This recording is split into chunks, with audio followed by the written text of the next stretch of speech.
बानो तमीम एक ऐसी महिला थीं जो खलीफा को पत्र लिखती थीं और उनकी आलोचना भी करती थीं।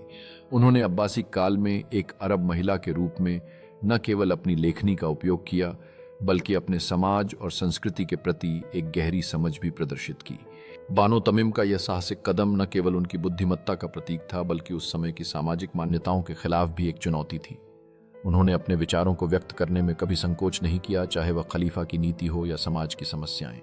बानो तमीम की सोच ने बहुत सारी महिलाओं को प्रेरित किया, उन्हें अपने विचारों को साझा करने और समाज में बदलाव लाने के लिए प्रोत्साहित किया।